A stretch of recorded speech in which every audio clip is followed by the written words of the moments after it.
सुप्रभात बच्चों, मैं हिंदी की अध्यापिका कमलेश सक्सेना आज आपको ऑनलाइन कक्षा कार्य में पढ़ाऊंगी हिंदी व्याकरण।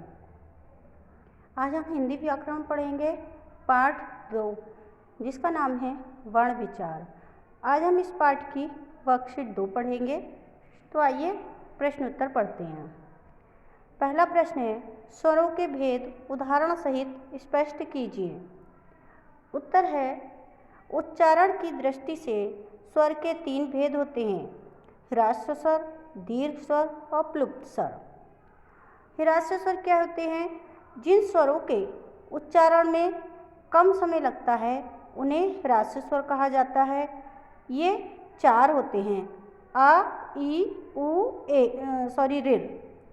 दूसरा है दीर्घ स्वर।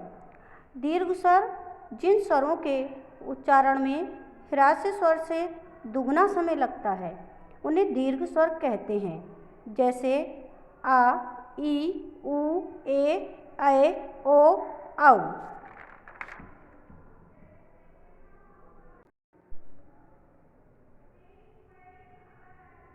प्लुप्त स्वर जब किसी स्वर के उच्चारण में दीर्घ स्वर से भी ज़्यादा समय लगता है तो उसे प्लुप्त स्वर कहते हैं। इसका एक उदाहरण है ओम। दूसरा प्रश्न है, अयोग्यवाह को 100 उदाहरण समझाइए। उत्तर है, अयोग्यवाह ऐसे वर्ण होते हैं जो ना ही व्यंजनों के मेल से बनते हैं और ना ही स्वरों के मेल से बनते हैं, जैसे अनुस्वार। अनुस्वार में अंग होता है जिसे हम एक डंडे पे बिंदी को दर्शाते हैं। अनुनासिक जो अंग होता है जिसे डंडे पर चंद्र बिंदु से हम दर्शाते हैं। और तीसरा है विसर्ग, जिसे कि किसी शब्द के पीछे 2 छोटी छोटी बिंदी लगाकर दर्शाया जाता है। तीसरा प्रश्न है, संयुक्त व द्वितीयक व्यंजनों को 100 उदाहरण स्पष्ट कीजिए। उत्तर है, संयुक्त व्यंजन 2 व्यंजनों के ऐसे मेल से बने 2 व्यंजनों के मेल से बनने वाले वर्ण को संयुक्त व्यंजन कहते हैं, जैसे का प्लस श बराबर छ, जा प्लस व बराबर ज्ञा। द्वितीयक व्यंजन समान अर्थ वाले व्यंजन जब शब्द में 2 बार प्रयुक्त हों तो वह द्वितीयक व्यंजन कहलाते हैं, जैसे बल्ला, सज्जन। इसमें ला वर्ण जो है वो 2 बार प्रयोग हो रहा है, एक बार आधा और एक बार पूरा।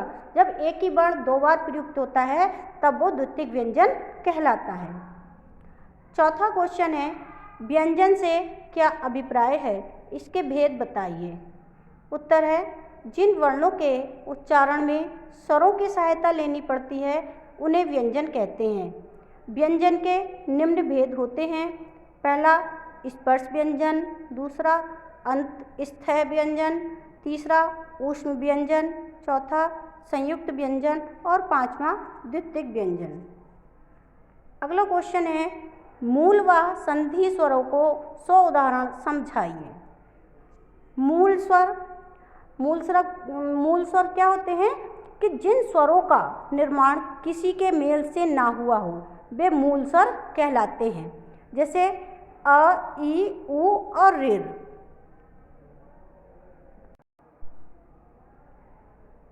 दूसरा है संधि स्वर, जिन स्वरों का निर्माण मूल शब्दों के मेल से होता है वे संधि स्वर कहलाते हैं, जैसे आ प्लस ए बराबर ऐ, आ प्लस उ बराबर ओ।